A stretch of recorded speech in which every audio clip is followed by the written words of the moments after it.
It's not every day you see a country, I mean, like a really tiny country, trying to throw its weight around on like the global stage, right? But that's exactly what's happening right now with Qatar and energy.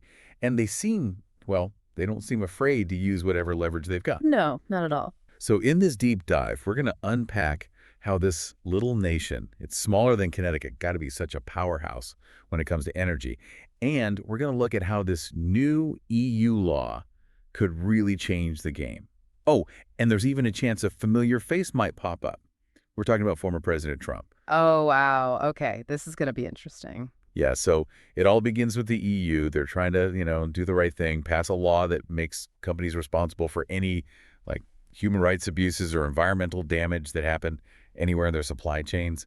Sounds pretty reasonable, right? Yeah, on the surface it does. I mean, who doesn't want ethical business practices? But it's the details that make this thing really fascinating. Okay, so what are we missing? See, the EU isn't just saying, be good. They're putting some serious muscle behind this law.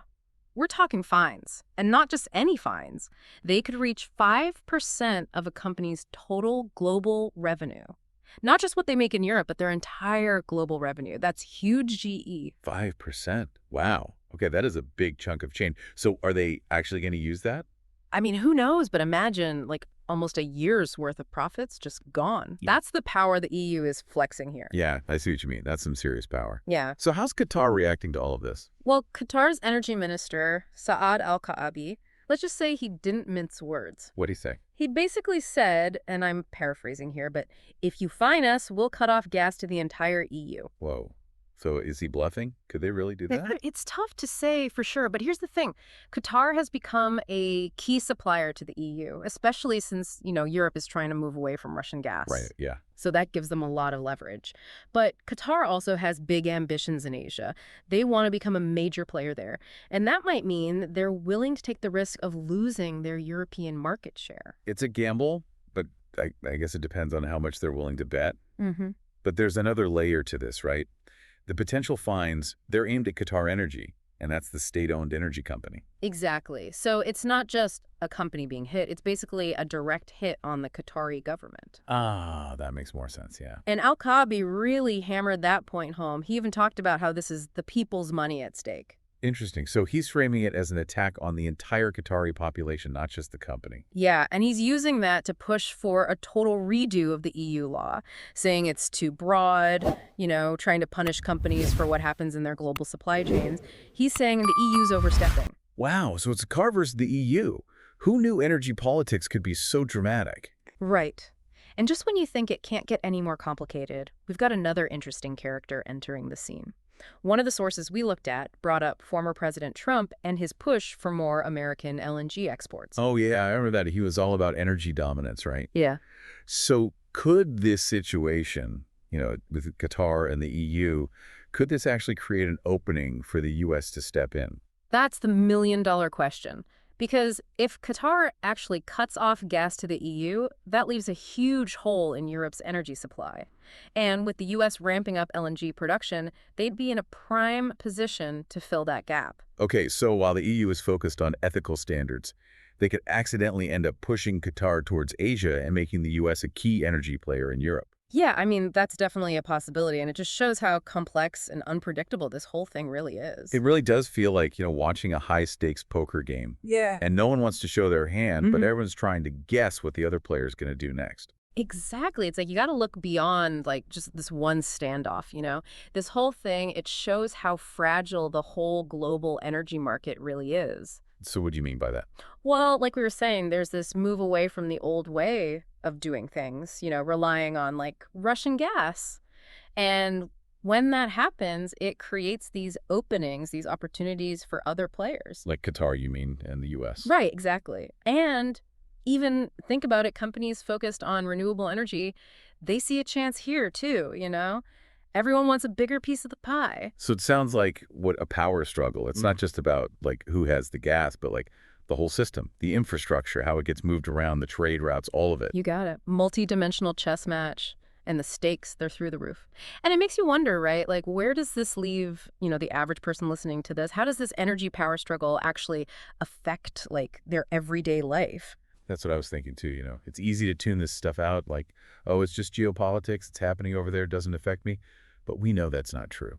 Not at all. This whole fight between Qatar and the EU, it's a perfect example of how things that seem like far away can ripple out and hit you where you live. Yeah, give us some examples. How does this stuff actually affect people?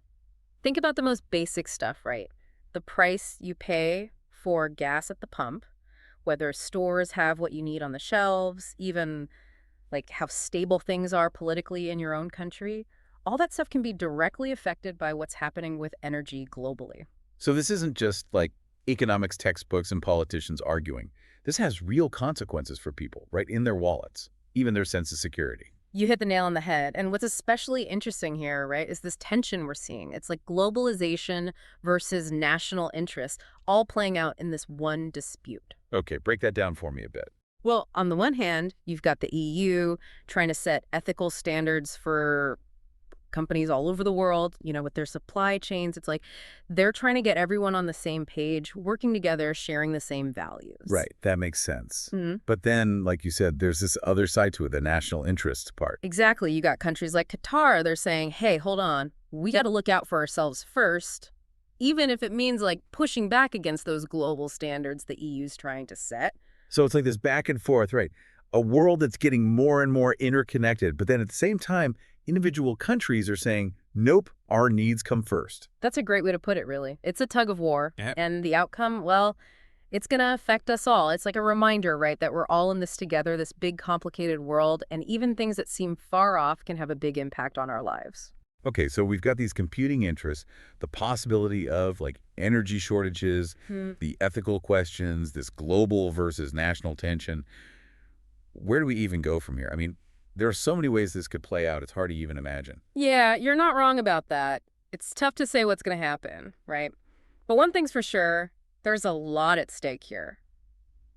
So where do we go from here? I mean, how does this standoff between Qatar and the EU, like, how could it actually play out? What are the most likely scenarios? Well, I guess, one possibility, and maybe it's the easiest one to imagine, is that both sides, they find a way to meet in the middle, some kind of compromise. Okay, so what would that look like? Well, maybe the EU clarifies the law a bit, addresses some of the things Qatar's worried about. Like what specifically? Well, maybe they narrow the scope. Like instead of focusing on global revenue, they just focus on what companies earn in Europe. That might make Qatar feel a bit better. Or, maybe Qatar agrees to do some things differently. Like maybe they make some changes on human rights or environmental stuff. And in exchange, the EU says, okay, we won't hit you with those huge fines. Right, yeah. So a more diplomatic approach. But is that really, like, realistic? I mean, both sides seem pretty dug in on this. Yeah, that's the big question, isn't it? How much is each side willing to budge?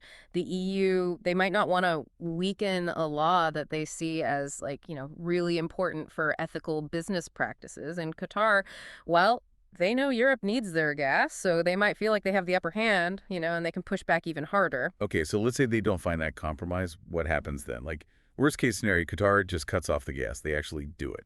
It's definitely something we got to consider. I mean, if they turn off the taps, Europe's going to have to scramble to find gas somewhere else, and fast. So who would they turn to? Well, you've got countries like the U.S., Norway, they've got their own gas reserves. They could step in. But, whenever there's a disruption like that, prices go up, and that hurts consumers and businesses. Yeah, for sure. But, okay, so there's the economic side of it. But what about the bigger picture? Like, if Qatar really does this, what does it mean for, like, Europe's relationships with other countries? Oh, yeah, the geopolitical fallout, that could be huge. Remember, the EU is already trying to get away from depending on Russia for energy. If Qatar pulls this move, it could really shake up the whole global energy market, make things even more unstable, and countries are going to have to pick sides. Like, could you give me an example? Sure, imagine the US, they step in and become the main gas supplier for the EU. I mean, think about what that means for trade, for diplomacy, for global power dynamics. Everything shifts. Yeah, wow, that's a lot to unpack. Yeah. So we've talked about like a negotiated settlement. We've talked about what happens if things totally fall apart. Is there like another option, something we haven't considered yet? There is one thing, kind of a wild card scenario. It might sound a little strange, but this whole fight, it might actually end up pushing Europe to switch to renewable energy faster. Really? So you're saying this conflict, something that's all about fossil fuels, could actually help get us off of them. It's kind of ironic, right? But think about it. If European countries are suddenly facing like a real energy crisis, if they realize they can't rely on gas from Qatar or Russia, it might just push them to go all in on clean energy, wind, solar, geothermal. Yeah, I see what you mean. If they can't depend on these other countries for gas, they're going to want to be able to take care of themselves. Right. And instead of being stuck buying gas from whoever, they could build up their own clean energy infrastructure, become more energy independent, and maybe even like be a leader in the clean energy transition. It's kind of wild to think about that a fight over gas could end up pushing us toward a cleaner, more sustainable future. It really shows you how unpredictable things can be, right? How a crisis, it can sometimes open up possibilities that you never even imagined. So for everyone listening out there, here's the takeaway. What seemed like a simple law, just about making companies behave ethically, it set off this whole chain reaction. And it could change everything, from how much we pay for gas at the pump to how countries interact with each other on the world stage. It just shows you we're all connected in this big, complicated world. And what happens in one place, it can affect all of us, even if we don't see it right away. And it makes you think, right, what are we willing to prioritize? Ethics, even if it costs us something. Security, even if it means compromising on our values. These are tough questions, but they're the kinds of questions we all have to wrestle with these days, because in the end, the choices we make, whether it's as individuals or as a society, they're going to determine what kind of future we end up with.